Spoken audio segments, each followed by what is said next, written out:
নমস্কার, আমি বিশ্বজিৎ বাছার। অনেকদিন পর আপনাদের কাছে নতুন কিছু নিজস্ব ব্যক্তিগত মতামত নিয়ে হাজির হলাম। আপনারা অবশ্যই খেয়াল করেছেন বা হেডলাইনে দেখেছেন যে এই আলোচনার বিষয়বস্তু হচ্ছে ঈশ্বর পাওয়া খুব সহজ, অথচ সবাই সেটা কেন পায় না, বা বেশিরভাগ মানুষের সেই ঈশ্বরের সান্নিধ্য বা ঈশ্বরের আশীর্বাদ আমরা কেন পাই না, তা নিয়েই আলোচনা। প্রথমেই বলে রাখি, প্রত্যেকটা আলোচনায় যদি পক্ষ বিপক্ষ নাই থাকে তাহলে সেটা আবার কিসের আলোচনা। আমার এই আলোচনায় অনেকে আমার সঙ্গে একমত হবেন, অনেকে এর বিরূপ মতবাদ করতে পারেন। তবে যাই হোক, সেটা অবশ্যই আপনারা আপনাদের ব্যক্তিগত মতামত এই কমেন্ট বক্সে জানাবেন। আমি সেগুলো দেখব, শিখব নতুন কিছু, এই আশা রেখে আপনাদের সবাইকে আমার শ্রদ্ধেয় ভালোবাসা এবং প্রণাম জানিয়ে শুরু করছি আজকের বিশেষ আলোচনা। ঈশ্বর পাওয়া খুবই সহজ, অথচ কেন আমরা সেটাকে সবাই পাই না। প্রথমেই বলে রাখি, আমার এই আলোচনা একটু সময় নিয়ে বা একটু মন দিয়ে বোঝার চেষ্টা করবেন, তাহলে হয়তো আমি আমার যে ভিতরের কথাটা বা যে আলোচনা সারাংশ সেটা হয়তো আপনাদের বোঝাতে পারবো। প্রথমে আমাদের জানতে হবে যে আমরা এই ধর্মে, মানে যে কোনো ধর্মে আমরা কেন আসি, আমরা ধর্মে কেন আসি বা কেন আমরা ঈশ্বরের আশীর্বাদ প্রার্থনা করি। আমাকে একটু সময় দিন, 2 থেকে 4 মিনিট ভিডিওটা দেখুন, অবশ্যই আমার কথাগুলো আপনারা বুঝতে পারবেন। আমরা ধর্মে এই কারণেই আসি, আমরা তো ভাবতেই পারি যে আমরা ধর্মে আসবো না। যেমন আমি যদি মনে করি আমি কোনো ধর্ম গ্রহণ করব না, আমি খাবো দাবো ঘুমোবো কাজকর্ম করবো, এই পর্যন্ত। আমি কোনো ধর্মে যাব না, কোনো শিক্ষা দীক্ষা নেব না, কোনো গুরুর পূজা অর্চনা করব না। কিন্তু আমরা সেটা কেন করি? কারণ আমাদের বিশ্বাস, আমি আবার বলছি, আমাদের বিশ্বাস যে আমরা কোনো ধর্মের সান্নিধ্যে থাকলে বা যদি আমরা ঈশ্বরের আরাধনা করি তাহলে আমাদের সর্বাঙ্গিক সুফল হবে বা সব দিক থেকে আমাদের ভালো হবে।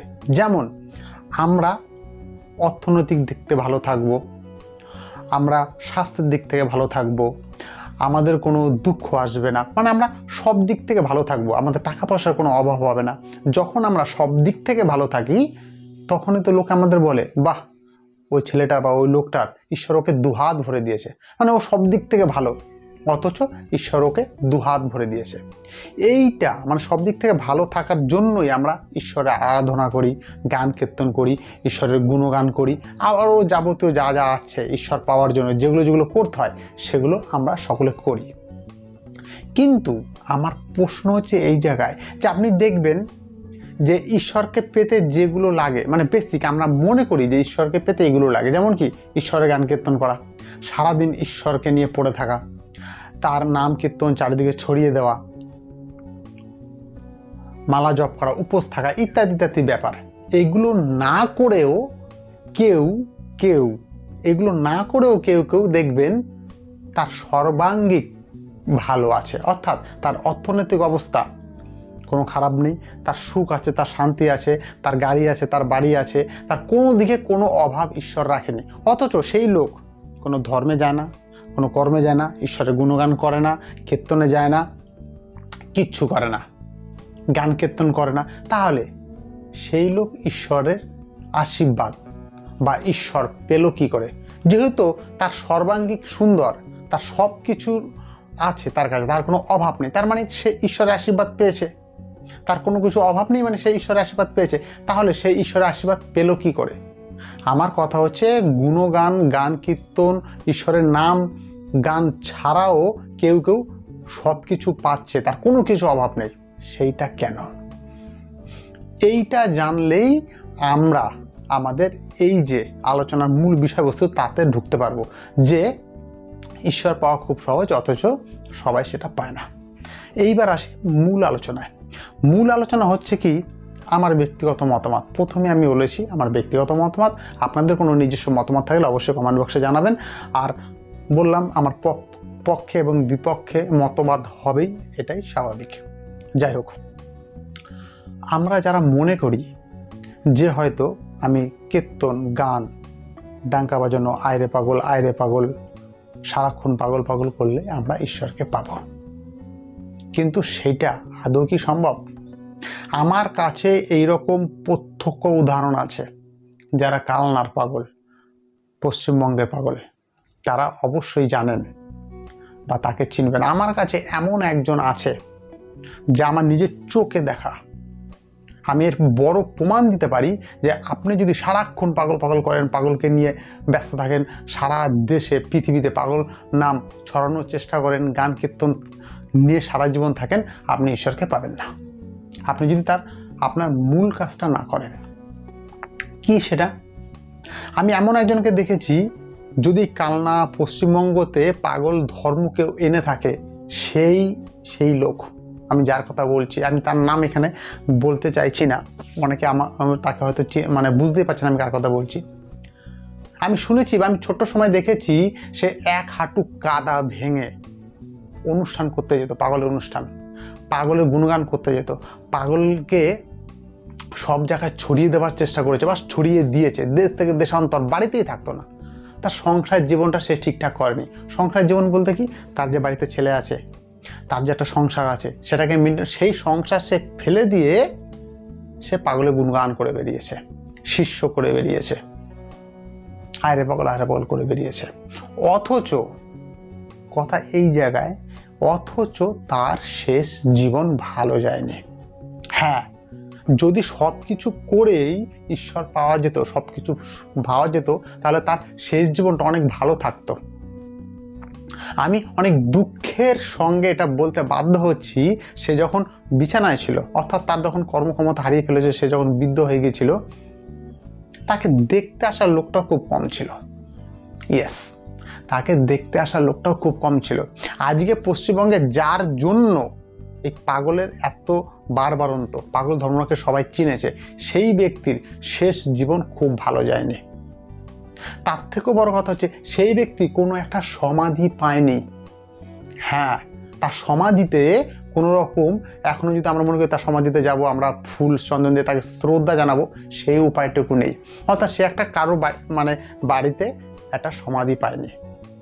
তাকে সমাধি দেওয়া হয়েছে, কিন্তু কারো বাড়িতে নয়, গভর্নমেন্টে যে জায়গা থাকে সেই জায়গায় তাকে সমাধি দেওয়া হয়েছে। সে কিন্তু কোনো একটা বাড়িতে সমাধি স্থান পায়নি। তার থেকেও বড় কথা হচ্ছে, এই যে এখন প্রচুর অনুষ্ঠান হয়। আমাদের কালনার কথা আমি বলি, আমাদের ওয়েস্ট বেঙ্গলের কালনা, বর্ধমান ডিস্ট্রিক্ট, এখানে প্রতি হয়তো 6 মাস 3 মাস অন্তর অন্তর বড় বড় অনুষ্ঠান হয়। কিন্তু সেই সময়, আজ থেকে 10 বছর আগে, 15 বছর আগে কোনো অনুষ্ঠান ছিল না। তার বাড়িতে সব থেকে বড় অনুষ্ঠান হতো, তার বাড়িতে সব থেকে বাৎসরিক বড় অনুষ্ঠান হতো। হাজার হাজার লোক সেই অনুষ্ঠানে প্রসাদ নিতে আসতো, হাজার হাজার লোক অংশগ্রহণ করত। আজকে সেই অনুষ্ঠানের দিনটা আমার মনে আছে, আমি বলতে চাইছি না, সেই অনুষ্ঠানে যে দিনটা, যে দিনের জন্য আমরা সবাই অপেক্ষা করে থাকতাম, সেই দিন আসছে, অনুষ্ঠান আসছে, সেই অনুষ্ঠানের দিনটা আজকে কেউ মনেই করে না। সেই অনুষ্ঠানের দিনে সাধারণ একটু গৃহ সভাও দেয়া হয় না। আরও একটা ব্যাপার আছে, তার মৃত্যুবার্ষিকীতেও পর্যন্ত একটা সভা করা হয় না। সে যে মৃত্যুবরণ করেছে, তার মৃত্যুবার্ষিকীতেও পর্যন্ত একটা অনুষ্ঠান বা সভা করা হয় না। তার মানে আপনি কি বলতে চান? তার জীবনটা সে শেষ করে দিয়েছে পাগল পাগল করে। অথচ তার নিজের তৈরি করা বড় অনুষ্ঠান, সেই অনুষ্ঠানে আজকে কোনো নামগন্ধ নেই, সেই অনুষ্ঠানে আজকে একটা সাধারণ কীর্তন হয় না।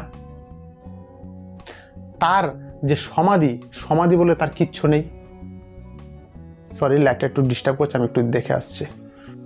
আমি বলতে চাইছি যে পাগল পাগল করে নিজের জীবনটা শেষ করে দিয়েছে, সংসারটাকে ঠিকঠাক খেয়াল করেনি, ছেলে মেয়ে কি করছে না করছে সেটা দিকে খেয়াল নেই। তার আজকে সমাধি নেই। তার তৈরি করা বড় একটা অনুষ্ঠানে, আজ যে কোনো অনুষ্ঠান না, সেই নামটার ডেটটা হয়তো লোকে ভুলে গেছে, তার মৃত্যুবার্ষিকীতে সাধারণ একটা সভা হয় না। তার শেষ জীবনটাও খুব ভালো যায়নি। অথচ এগুলো যে করেনি, এমন অনেক ব্যক্তি আছে যার বাড়িতে সমাধি রয়েছে, সে সমাধিতে শ্রদ্ধা জানানো হয় রীতিমতন। তার মৃত্যুবার্ষিকীতে অনুষ্ঠান হয় বড় করে, পাগল গুণগান গাওয়া হয়, স্মরণ সভা করা হয়। তাহলে সেইটা হলো কেন? আমি এইটা বলতে চাই, বা আমি এটা বোঝাতে চাই যে আপনি যদি আপনার নির্দিষ্ট কর্ম না করেন, আপনি যদি আপনার মূল যে ধর্ম সেটা পালন না করেন, আপনি কখনো ঈশ্বরের সান্নিধ্য পাবেন না। এবার আপনি বলতে পারেন মরে যাওয়ার পর সে ঈশ্বরের সান্নিধ্য পেয়েছে, এটা আমার কাছে কোনো ভ্যালু নেই। আপনি ঈশ্বরের সান্নিধ্য বা ঈশ্বরের আশীর্বাদ তখনই পাবেন যখন আপনি বুঝবেন আপনার কোনো কিছুর অভাব নেই। আপনার ধন সম্পত্তি, আপনার অর্থনৈতিক পরিকাঠামো, আপনার মান সম্মান, আপনার সুখ স্বাচ্ছন্দ্য, কোনো কিছুর যখন অভাব থাকবে না, তখনই ভাববেন আপনি ঈশ্বরের সান্নিধ্য পেয়েছেন, আপনি ঈশ্বরের আশীর্বাদ পেয়েছেন। এটা আমি মনে করি, কারণ এহ জন্মের পরে পরকালে কি আছে নাকি সেটা তো আপনি আমি কেউ তো দেখতে পারি না। তাই এই জন্মে যদি আমি সুফল সুখ ভোগ করে যেতে পারি আমার কর্মের মাধ্যমে, তাহলে ভাববো আমি সঠিক কর্ম করেছি এবং ঈশ্বর আমাকে সেই কর্মে প্রসন্ন হয়ে আমাকে আশীর্বাদ করেছে, বা ঈশ্বর আশীর্বাদ আমি পেয়েছি, বা ঈশ্বরকে আমি পেয়েছি, এটা বলতে পারেন। তাহলে এর সলিউশন কি, বা আমার ব্যক্তিগত মতামত কি, যে কি করলে আমরা ঈশ্বর পেতে পারি? প্রথমত, আপনি আজকে দেখেছেন যে আমরা সারাদিন কি করি, সারা বছর কি করি, তার একটা হিসেব কারো কাছে নেই। আমরা বলতে পারি একটা মানুষকে যে সারাদিন গুণগান পাগল পাগল করে বেড়ায়, এদিক ওদিক করে গান কীর্তন করে বেড়ায়, তাকে বললেন তো যে আপনি এক বছরে ভালো কি কাজ করেছেন, সমাজ সেবামূলক কাজ কি করেছেন? আপনি এক বছরে আপনার নিজের জন্য এত অর্থনৈতিক টাকা খরচ করেছেন, আপনার খাওয়া দাওয়া পোশাক ইত্যাদিতে খরচ করেছেন। আপনি সমাজে যারা প্রয়োজন, যাদের একটা পোশাক নেই, তাকে আপনি একটা পোশাক দিয়েছেন? সামনে দুর্গাপুজো আসছে, আজ থেকে 50 দিন পর হয়তো দুর্গাপুজো। আমরা নিজেরা 4-5টা করে আমাদের বাচ্চাদের 4-5টা করে জামা কাপড় দিই, তাই তো, পাই, নিজেরা তৈরি করি। কিন্তু এমন পৃথিবীতে বহু মানুষ আছে যে একটা পুজোর সময় একটা জামা পরতে পারে না। এমন পৃথিবীতে বহু মানুষ আছে যে সারাদিন না খেয়ে থাকে। আমরা বছরে কটা মানুষকে জামা কাপড় দিতে পেরেছি, কটা মানুষকে একবেলার জন্য খাবার দিতে পেরেছি, যার খাবারটা সঠিকভাবে প্রয়োজন। আপনি দেখেন তার কোনো হিসেবে নেই, সে করেই না। বা বলতে পারেন যে আপনি প্রত্যেক বছরে 1 লাখ টাকা ইনকাম করেন, তার কত শতাংশ আপনি সাধারণ মানুষের জন্য রেখেছেন, কত শতাংশ রেখেছেন? দেখবেন কেউ টানে, সে কেউ ভাবেই না। আজকে আমরা এমন হয়ে গেছি, আমাদের গাছে যদি একটা পেঁপে থাকে, আমাদের রাস্তার সামনে একটা গাছ লাগিয়েছি, গাছে যদি একটা পেঁপে থাকে বা আমাদের একটা যদি ফুল গাছ থাকে, সেই ফুল গাছ থেকে যদি একটা কেউ আমাদেরকে না বলে ফুল ছিঁড়ে নিয়ে যায় বা পেঁপে ছিঁড়ে নিয়ে যায়, আমাদের মস্তিষ্ক খারাপ হয়, এমনকি আমরা তাকে গালমন্দ করি, কে আমার কাছে পেঁপে নিয়েছে, কে আমার ফুলটা নিয়েছে না বলে। বুঝতে পেরেছেন? মানে আমরা মানুষকে ভালোবাসা তো দূরে থাক, তাহলে এইরকম মেন্টালিটি আজকে আমাদের তৈরি হয়েছে। আমরা শুধু নিজেরা খাবো, নিজেরা করব, নিজেরা ভালো থাকবো, নিজেরা সবকিছু। আপনি কোথা থেকে পাবেন ঈশ্বরের আশীর্বাদ? আপনার আসবে কোথা থেকে? আপনার মনের সুখ আসবে কোথা থেকে? কখনো আসবে না। আপনাকে একটা বাজেট করতে হবে যে আমি এত টাকা প্রত্যেক বছর ইনকাম করি। ইনকাম যদি আমি নাই করি, এবার বলতে পারেন আমি যদি ইনকাম করি না, আমি সাধারণ মানুষকে কি করে সাহায্য করব? যাদের সাহায্য প্রয়োজন, ইনকাম ছাড়াও মানুষকে সাহায্য করা যায়। শুধু যে ইনকাম দিয়েই আপনি অর্থনৈতিক কিছু দিয়ে একটা মানুষকে সাহায্য করবেন বা ঈশ্বরের আশীর্বাদ পাবেন, এরকম কোনো ব্যাপার নয়। আপনি আজকে ভাবুন তো যে সাধারণ মানুষ একটা, আমি আমার কথা, নিজস্ব কথাই ভাবি যে আমি আমার এলাকাতে আমার পাড়াপড়শি এলাকাতে আমার যত লোক আমাকে চেনে, তার মধ্যে কতগুলো লোক আমাকে ভালো মনে করে, কতগুলো লোকের সঙ্গে আমরা ভালো ভাষায় কথা বলি। আজকে আমরা একটা মানুষের সঙ্গে ভালো ভাষায় কথা বলি না, যদি প্রয়োজন না হয়, হেসে পর্যন্ত কথা বলতে পারি না।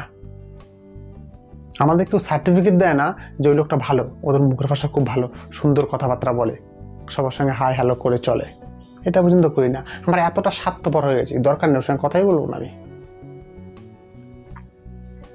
ও যদি ভালো থাকে আমার জ্বলন হয়, ও যদি একটা কিছু করে আমি কি করে করলো, কি ব্যাপার ইত্যাদি, সেটা আলাদা সাবজেক্ট। তাহলে আমরা ঈশ্বর কি করে পাবো? ঈশ্বরকে পাওয়া অতি সহজ। কোন এক ভদ্রলোক বলেছে যে পৃথিবীতে টাকা ইনকাম করা খুব সহজ। কেমন? যার 200 টাকা প্রয়োজন অরিজিনালি যার প্রয়োজন, এটা মাথায় রাখতে হবে, অরিজিনালি যার 200 টাকা প্রয়োজন, আপনার কাছে 200 টাকার কোনো ভ্যালু নেই, কিন্তু এমনও পৃথিবীতে লোক আছে যে 200 টাকা তার কাছে 2000 টাকার সমান বা 20,000 টাকার সমান। হয়তো সে 2-4 দিন কিছু খায়নি, তার কাছে ভাবুন তো, একটা মানুষ 2-4 দিন কিছু খায়নি, তার জামা কাপড় পরার মতন কিচ্ছু নেই, মানে সে ক্ষুধার্ত তৃষ্ণার্ত, তার কাছে 200 টাকা মানে কত টাকা ভাবুন তো, তার কাছে সেটা 2 লাখ টাকার সমান নয়, বা 2000 টাকা বা 20,000 টাকার সমান, তো এটাই তো স্বাভাবিক। সেই মানুষটাকে যদি আপনি 200 টাকা দিয়ে সাহায্য করেন, আপনার কোথা থেকে 20,000 টাকা চলে আসবে আপনি নিজেই জানবেন না। আপনি যাদের প্রয়োজন তাদেরকে যদি যত বেশি দেবেন তত বেশি রিটার্ন পাবেন। কোন একজন বলেছে যে পৃথিবীতে আমরা কিছুই পাই না, সব কিছু ফেরত পাই। পৃথিবী আমাকে কিছু দেবে না, ফেরত দেবে, আমি যা দেবো সেটা ফেরত দেবে। আমি যদি পৃথিবীতে ভালো কিছু দেই, আমি সেটা বেশি আকারে ভালো কিছু ফেরত পাবো। আমি যদি খারাপ কিছু দেই, সেটাও বেশি করে আমি ফেরত পাবো।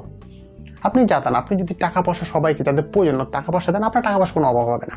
আমি এমন অনেক ব্যক্তিকে দেখেছি, আমাদের পাগল ধরনের একজন বিশেষ সম্মানীয় ব্যক্তি আছে, সে তার উপার্জনের বহু টাকা তাদের প্রয়োজন যাদের তাদেরকে দেয়, সাহায্য করে, যাদের সঠিকভাবে টাকাটা প্রয়োজন, যাদের ক্ষুধার্ত খেতে পাচ্ছে না তাকে খাবারের ব্যবস্থা করে দেয়, যার পোশাক নেই তার পোশাকের ব্যবস্থা করে দেয়, যার পড়ার মতন সামর্থ্য নেই তাকে পড়াশোনার মানে ব্যবস্থা করে দেয়। অথচ সেই ব্যক্তির টাকার কোনো অভাব নেই, বিশ্বাস করুন, সে সব থেকে বেশি দেয়, অথচ তার কাছে সব থেকে বেশি আছে। কিন্তু আমরা ভাবি যে দিলে হয়তো ফুরিয়ে যাবে, কিন্তু না, আপনি যদি সঠিক মানুষকে দিতে পারেন আপনার কোনোদিন ফুরবে না, আপনার বেশি বেশি করে আসবে। কিন্তু আমাদের তো দেয়া দূরে থাক, আজকে আমরা একটা মানুষের সঙ্গে ভালোবাসা কথা বলতে পারি না। আমাদের গাছের একটা ফল যদি একটা মানুষ না মানে চেয়ে ছিঁড়ে নিয়ে যায়, সেটাকে আমরা ভালোবাসায় দেখি না, আমাদের তাদের গালমন্দ করি, অভিশাপ দেয়, ইত্যাদি ইত্যাদি ব্যাপার। তাহলে আমরা ঈশ্বর কোথার থেকে পাবো? আপনি যতই মানে মানে নাম করেন, গুণগান করেন, কীর্তন করেন, আপনি কিচ্ছু পাবেন না, কিচ্ছু আপনার জন্য নয়। আপনি যেমন আছেন তেমনই থাকবেন। আর সব থেকে ভালো ব্যাপার কি জানেন? আপনি ঈশ্বর পেয়েছেন কিনা বা আপনার ঈশ্বরের আশীর্বাদ হচ্ছে কিনা তার জানা আপনি নিজেই জানতে পারবেন। জানা খুব সহজ। আপনি দেখুন, আজ থেকে 5 বছর আগে আপনি কেমন ছিলেন, আপনার সুখ স্বাচ্ছন্দ্য, আপনার অর্থনৈতিক পরিকাঠামো, আপনার টেনশন কেমন ছিল, আর আজকে কেমন আছে? আপনি যদি মনে করেন যে সেদিন থেকে আজকে আপনার ভালো আছে, তাহলে ভাবতে হবে আপনি ভালো কাজ করছেন। আপনি ভালো কাজ করেছেন, তার ফল আপনি পাচ্ছেন, তাই আপনাকে সেই ভালো কাজগুলো কন্টিনিউ করতে হবে। এমন নয় যে আমি করে গেছি, এখন পাচ্ছি, আমি সারা জীবন পাবো, এখন থেকে খারাপ কাজ করব না।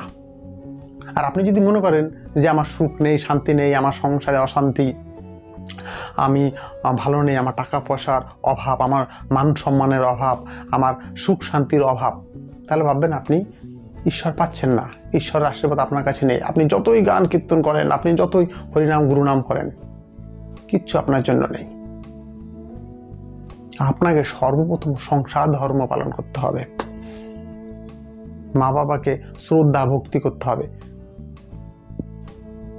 এইখানে আর একটা প্রশ্ন আছে, অনেকে একজন আমাকে বলেছিল যে আমাদের পাগল ধর্মে শুধু মা বাবাকে, আমাকে একজন বলেছে যে শুধু মা বাবাকে শ্রদ্ধা ভক্তি করলেই আপনার সব কাজ কমপ্লিট, তাদের সেবা যত্ন করলে আপনার কিছু লাগবে না। আমি তাকে প্রশ্ন করেছিলাম, যার মা বাবা নেই, হতেই পারে বহু লোকের মা বাবা নেই, বা একটা বয়সের পর তো মা বাবা হারিয়ে যাবে, তাহলে তারপর থেকে আমি ঈশ্বরের আশীর্বাদ পাওয়া বন্ধ করে দেবো? আপনার যেমন মা বাবাকে শ্রদ্ধা ভক্তি করতে হবে, আপনার যেমন তাদেরকে সেবা যত্ন করতে হবে, তাদের দেখভাল করতে হবে, তেমনিভাবে আমি যে ব্যাপারগুলো বললাম, সমাজে আপনার একটা ভালো স্থান তৈরি করতে হবে। আপনি যে সমাজের জন্য কিছু করেন, এটা মানুষকে বোঝাতে হবে। আপনি যে যতটুকু পারেন, যতটুকু, আমি যে বললাম যে আপনি যদি 100 টাকা দেন আপনার 1000 টাকা আসবে, আপনি যদি 1 টাকা দেন আপনার 100 টাকা আসবে, যাদের প্রয়োজন তাদেরকে। আজকে আমরা ভাবুন, একটা হেসে মানুষের সঙ্গে কথা বলতে পারি না। আমি আবার দুঃখিত, সবার জন্য এই লাইটটা একটু ডিস্টার্ব করছে, আমি দেখবো ভিডিওটা শেষ হয়ে গেলে। যাই হোক, মানুষের সঙ্গে ঠিকভাবে কথা বলতে পারি না, এর ওর খারাপ দিকটা খুঁজে বেড়াই, সব সময় নেগেটিভ চিন্তা ভাবনা নিয়ে আলোচনা সমালোচনা করি, এর ওটা খারাপ, এর ওটা ভালো। আমি বলতে চাই পৃথিবীতে এমন কোনো ব্যক্তি নেই যে ব্যক্তির সব গুণ ভালো, আবার এমন কোনো ব্যক্তি নেই যার সব কিছু খারাপ। আমরা যদি কারো সম্পর্কে আলোচনা করতে চাই, একটা খারাপ ব্যক্তির একটা ভালো দিক আছে। হয়তো একটা খারাপ ব্যক্তির 90টা দিক খারাপ, 10টা দিক ভালো। আমরা সেই 10টা ভালো দিক নিয়ে আলোচনা করব, 90টা খারাপ দিক নিয়ে নয়। কিন্তু আমরা সবাই খারাপ দিক নিয়ে আলোচনা করি, নেগেটিভ দিক নিয়ে আলোচনা করি। সবসময় আমাদের মাথায় ব্রেনে নেগেটিভ ব্যাপারগুলো মানে ঢুকে থাকে। এই ব্যাপারটা আমি বলতে পারি অনেকটা অন্য একটা মানে জিনিস এখানে আমি ঢোকাচ্ছি। দেখবেন সাধারণ আমরা যা মানুষ, আমরা ভাবি যে বেশি ইনকাম করলে হয়তো ধনী হওয়া যায়, কিন্তু এটা ভুল। বেশি ইনকাম করলে কখনো ধনী হওয়া যায় না। ইনকাম করা টাকাটাকে ম্যানেজ করে ধনী হতে হয়। আপনি বেশি টাকা রোজগার করছেন মানে যে আপনি 10 বছর পরে ধনী, সে টাকাটাকে আপনি কিভাবে ম্যানেজ করছেন, কোথায় কি করছেন, তার উপর নির্ভর করবে আপনি 10 বছর পর কোথায় থাকবেন। এটা একটা আলাদা সাবজেক্ট।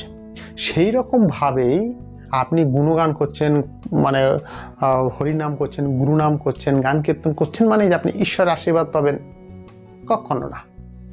আমি মনে করি ঈশ্বরের আশীর্বাদ পেতে গেলে আপনাকে সমাজ সেবামূলক কাজ করতে হবে।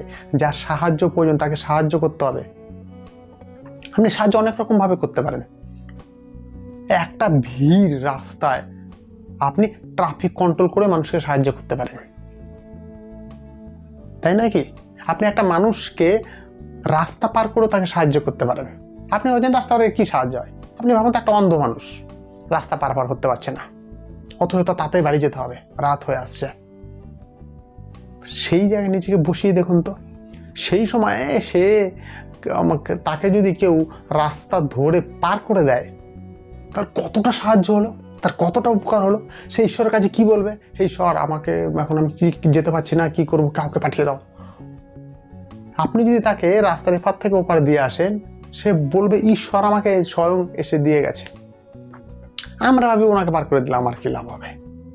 কিন্তু না, এই ব্যাপারগুলো আমাকে জানতে হবে যে আমি কি করে মানুষকে সাহায্য করতে পারি। আমরা মানুষকে হেসে কথাই বলি না। আপনি ভাবুন তো, আজকে ম্যাক্সিমাম পরিবারের মধ্যে অশান্তি, স্বামী স্ত্রীর অশান্তি, শ্বশুর শাশুড়ির অশান্তি, ছেলে বৌমা অশান্তি, শ্বশুর বৌমা অশান্তি, প্রত্যেকটা সংসারের মধ্যে। কিন্তু সেটা একদম অতি সহজে সেই অশান্তি থেকে মুক্তি পাওয়া যায়। বা খুব সামান্য সামান্য ব্যাপারের জন্য সারা জীবন অশান্তি ভোগ করে মানুষ মৃত্যুবরণ করে, সাংসারিক অশান্তি। শুধু একটু এদিক ওদিক করলে অঙ্কটা মিলে যাবে, এদিক থেকে এদিক থেকে এদিক করলে সে সুখ শান্তিতে সারা জীবন থাকতে পারবে। কি সেটা যদি আপনারা আমাকে কমেন্ট করেন, আমি অবশ্যই সেই ব্যাপারটা নিয়ে একটা ভিডিও তৈরি করব, যে আমাদের সাংসারিক অশান্তির দূর করার জন্য আমরা কি করতে পারি। অতি সহজ, আমরা সুখ শান্তিতে থাকতে পারি। সেখানে ছেলে বৌমার কি ভূমিকা আছে, শ্বশুর শাশুড়ির কি ভূমিকা আছে, ইত্যাদি ইত্যাদি ব্যাপার অন্য, সেটা একটা ভিডিও বা সাবজেক্ট। তাহলে আমরা ঈশ্বরকে পাবো কি করে? ঈশ্বর পাওয়া খুব সহজ।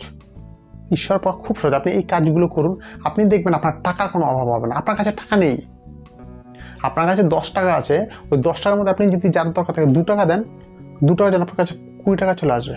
কোথার থেকে আসবে আমি জানি না, আসবে আপনার কাছে টাকা। আপনি মানুষের সঙ্গে হেসে কথা বলেন, একটা মানুষের সঙ্গে 10টা মানুষ আপনার সঙ্গে হেসে কথা বলবে।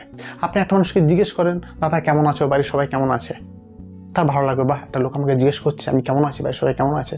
10টা লোক আপনাকে জিজ্ঞেস করবে, দাদা কেমন আছেন, বাড়ির সবাই কেমন আছে। আপনি একটা লোককে সাহায্য করেন, যার অবশ্যই সাহায্য করা মানে সাহায্য পাওয়ার দরকার, দেখবেন 10টা লোক আপনাকে সাহায্য করছে। আপনার যখন সাহায্যের দরকার, আপনি যখন পাচ্ছেন না যে আমি এখন কোথায় যাব, কি করব, তেমনি লোক চলে আসবে আপনাকে সাহায্য করতে। কোথা থেকে কে আসবে আপনি জানবেনই না, আপনার সব সমস্যার সমাধান হয়ে যাবে। কিন্তু আপনি এই সব কাজগুলো যদি বন্ধ করে দিয়ে শুধুমাত্র আয়রে পাগল আয়রে পাগল আয়রে পাগল গান কীর্তন নিয়ে মজা থাকেন, আপনার কিচ্ছু হবে না। তার বড় প্রমাণ আমি দিয়ে দিলাম। সরি, প্রচুর গরম, তার মধ্যে ভিডিও বানাতে হচ্ছে, তার বড় প্রমাণ আমি দিয়ে দিয়েছি তো, যে একটা মানুষ আছে যে পাগল পাগল করে সারা জীবন শেষ করে দিয়েছে, তার শেষ জীবন ভালো যায়নি, তার আজকে সমাধি নেই, তারা নিজস্ব তৈরি করা অনুষ্ঠানে আজকে কোনো অনুষ্ঠান হয় না, তার মৃত্যুবার্ষিকীতে আজকে কোনো স্মরণ সভা আয়োজন করা হয় না, কারণ সে তার সংসারের দিকে খেয়াল দেয়নি, সে তার ছেলে বৌমার দিকে ধ্যান দেয়নি, সে এটা ভুলে গেছে যে আজ আমি চলাফেরা করতে পারছি, পাগল পাগল করে নিয়ে থাকছি, কিন্তু যেদিন আমি চলাফেরা করতে পারবো না, এই সংসারে এসে আমাকে দাঁড়াতে হবে, তখন এই সংসার আপনাকে কি বলবো সেইভাবে গ্রহণ করতে পারবে না। এটাই প্রকৃতির নিয়ম, আপনাকে সব দিক ম্যানেজ করে চলতে হবে। আপনার সংসারের উপর আপনার দায়িত্ব আছে, আপনার ছেলে, আপনার বৌমা, আপনার নাতি নাতু, তাদের উপর একটা দায়িত্ব আছে। আপনি যখন সেই দায়িত্বটা করবেন তখনই কিন্তু আপনি একটা কিছু পাবেন শেষ সময়, তাই নাকি? আপনি ভাবুন তো, কোনো শাশুড়ি যদি তার বৌমাকে সারাক্ষণ জ্বালায়, ঠিকঠাক খেতে দেয় না, খাবার এমন আছে আমি দেখেছি, ঠিকঠাক খাবার দেয় না, খাবার বেছে দেয়, খাবার লুকিয়ে রাখে বা তাকে অশান্তি ভোগ করে, সেই শাশুড়ি যদি বৃদ্ধ বয়সে বিছানায় থাকে, বৌমা তাকে লালন পালন করবে? আপনি বলুন তো, করবে? কখনো করবে না।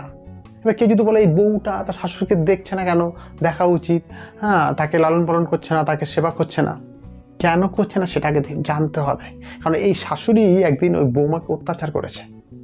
তাই আপনি যদি কিছু পেতে চান, আমি প্রথমেই বলেছি যে এই পৃথিবী আপনাকে কিছু দেবে না, সব কিছু আপনাকে রিটার্ন দেবে, ফেরত দেবে, ফেরত। আপনি যদি ভালো কিছু পেতে চান, আজকে ভালো কিছু আপনাকে করে রাখতে হবে, যে না বৃদ্ধ বয়সে আমি ভালো কিছু আশা করি, তাহলে আপনাকে যখন আপনি পারবেন তখন আপনাকে ভালো কিছু করে যেতে হবে, যে না এটা আমি করে গেলাম, আমি এটা ফেরত পাবো। কিন্তু এখানে একটা ব্যাপার আছে, ফেরতের পরিমাণ আপনি বেশি পাবেন। আপনি যদি কারোর জন্য 100% কাজ করেন, একটা সময় সে আপনাকে 300% ফেরত দেবে। আবার খারাপ ওটা ঠিক তাই, আপনি যদি একটা মানুষের সঙ্গে আজকে খারাপ ব্যবহার করেন 100%, সে আপনাকে 300% খারাপ ব্যবহার করবে।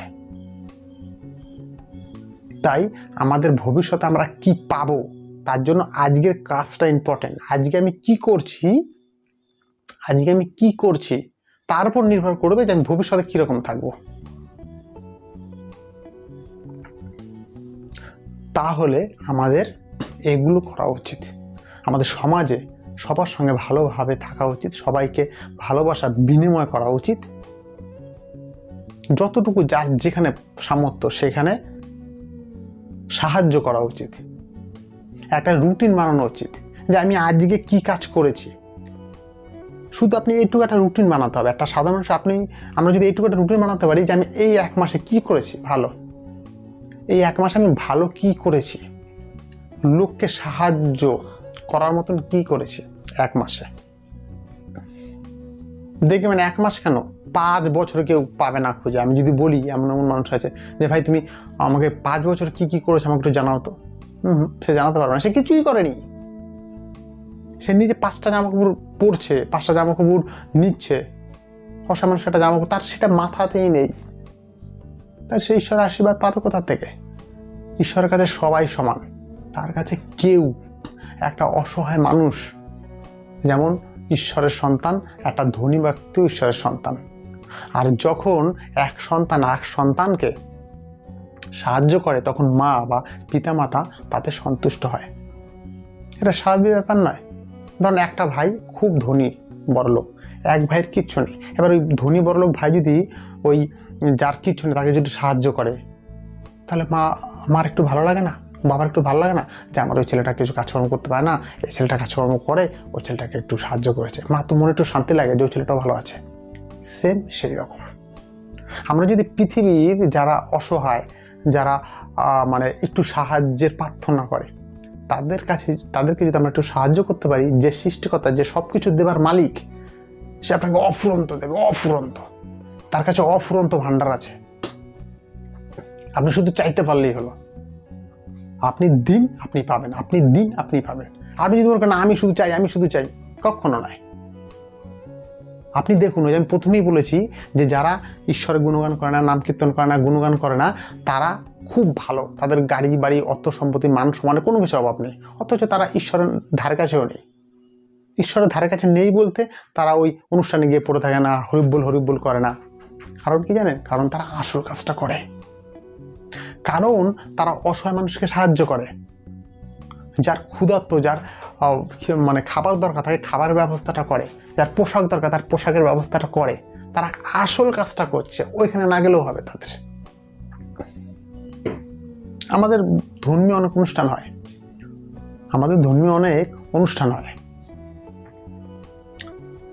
ধর্মীয় অনুষ্ঠানে একজন আমাকে বলেছে, বিশ্বজিৎ তুমি তাহলে ধর্মীয় অনুষ্ঠানে যাও না কেন? তুমি তো এত আলোচনা করো, ধর্মীয় সম্পর্কে আলোচনা টালোচনা করো, তাহলে তুমি ধর্মীয় অনুষ্ঠানে যাও না কেন? আমি তাকে একটা কথা বলেছিলাম যে ধর্মীয় অনুষ্ঠানে গিয়ে আমি কি পাবো বলেন? ওইখানে শুধু যাব, গিয়ে ধরেন আমি সন্ধ্যাবেলা গেলাম, সারাদিন কাজকর্ম করে সন্ধ্যাবেলা গেলাম, গিয়ে শুনবো গান হচ্ছে, হট্টগোল হচ্ছে, ডাঙ্কা পেটানো হচ্ছে, গান হচ্ছে, রাত হয়ে গেল, গান শেষ, খাওয়া দাওয়া করে বাড়ি। কি পেলাম? আমি কি ভালো কিছু পেয়েছি?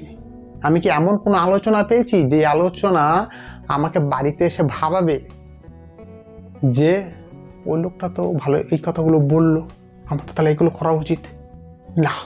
যদি কোনো আলোচনা হয়, একই ফ্রেশ, একই ব্যক্তি, একই আলোচনা, যেগুলো মানুষ শুনে শুনে ফেরা হয়ে গেছে। সমাজ সংস্কারমূলক ঈশ্বরকে কি করে অরিজিনালি পাওয়া যাবে এরকম কোনো আলোচনাই নেই। 12 ঘন্টা অনুষ্ঠান হচ্ছে, 2 ঘন্টা আলোচনা হচ্ছে না, আর যদিও বা 1 ঘন্টা আলোচনা হয়, সে আলোচনা কোনো মাহাত্ম নেই, মানে সেখান থেকে শেখার আমার কিছু নেই, তাই আমি অনুষ্ঠানে যাই না।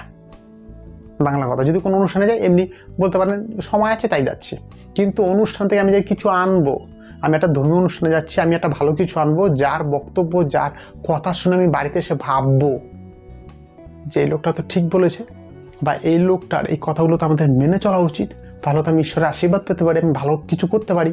এরকম কোনো আলোচনা আমি বহু অনুষ্ঠানে গিয়ে পাইনি, তাই আমি যাই না। যেদিন পাবো অবশ্যই যাব, আমি সময় নষ্ট করে আমার কাজ ফেলে দিয়ে যাব। তাই এখানে আলোচনা করলে অনেক আলোচনা হবে, অনেক ভিডিও লম্বা হয়ে যাবে। যতটুকু বোঝাতে পেরেছি আমার নিজের ব্যক্তিগত আলোচনা থেকে, যে ঈশ্বরকে আমরা কি করে পেতে পারি খুব সহজে। আমাকে গান কীর্তন ঢাকঢোল কিচ্ছু পেটাতে হবে না, কিচ্ছু করতে হবে না। আমরা যদি সমাজসেবামূলক কাজ করতে পারি, যা সাহায্য দরকার তাকে সাহায্য করতে পারি, যেই ব্যক্তির পেটে খিদে তাকে যদি একটু মানে খাবারের ব্যবস্থা করে দিতে পারি, যে ব্যক্তি একই পোশাক পরে বছর পর বছর আছে, নোংরা হয়ে গেছে, ছিঁড়ে গেছে, তাকে একটা পোশাক কিনে দিতে পারি, ঈশ্বর আমাকে অবশ্যই আশীর্বাদ করবে। আমাকে কোথাও যাওয়ার দরকার নেই, আমি ঈশ্বরের আশীর্বাদ পাবো। আমার অর্থনৈতিক পরিকাঠামো ভালো হবে, আমার সুখ শান্তি থাকবে, আমার মান সম্মান বাড়বে, কোনো কিছুতেই আমাকে দমাতে পারবে না। আর সব কিছুর সঙ্গেই একটা কাজ আপনাকে অবশ্যই করতে হবে, যদি আপনার মা বাবা থাকে তাহলে আপনার মা বাবাকে তার সঙ্গে সেবা যত্ন, তাদের শ্রদ্ধা ভক্তি করতে হবে। আপনি ভাবুন, আর এটা স্বাভাবিক ব্যাপার, কেউ যদি অপর একটা মানুষকে সাহায্য করে সে তার মা বাবাকে সাহায্য করবে, এতে বলার কিছু রাখে না। আর যে দেখবেন নিজের মা বাবাকে দেখভাল করে না, সে অপর মানুষের কী করে কি দেখভাল করবে? তবু আমি বলি যে ওগুলোর সঙ্গে সঙ্গে আমাদের এই কাজগুলো করতে হবে। মা বাবাকে সেবা ভক্তি করা, তাকে সঙ্গে রাখা, তার যতটুকু যা প্রয়োজন, সাধারণ মা বাবার খুব বেশি প্রয়োজন হয় না দেখবেন আমাদের, সেটা তার সামনে দেয়া, ব্যাস। আপনাকে কোনো জায়গায় যেতে হবে না, আপনি বাড়িতে বসে বসে পাগল চাঁদের আশীর্বাদ পাবেন। পাগল চাঁদ আপনাকে বলবে তোমার কি চাই, বলো কি চাই তোমার, অফুরন্ত আছে তার কাছে। ধনলক্ষ্মীর কাছে অফুরন্ত, ধনলক্ষ্মীর নাম কেন হয়েছে? ধন সম্পত্তি সবকিছু তার কাছে অফুরন্ত আছে। কত চাই তোমার, নাও নাও নাও, জায়গাটা তৈরি করতে হবে। আজ এই আলোচনা এখানে শেষ করছি। কোনো ভুল ভ্রান্তি হলে আপনাদের কাছে ক্ষমা চাইছি। আপনাদের নিজস্ব ব্যক্তিগত মতামত আমার পক্ষে হোক আমার বিপক্ষে হোক কমেন্ট বক্সে জানাবেন। শেষ করার আগে আমার বাবা মা, আমার গুরু তপন পাগল, তাদের চরণে আমার প্রণাম জানিয়ে আমি আলোচনা শেষ করলাম। ভালো থাকবেন। জয় মা বাবা, জয় পাগল চাঁদ।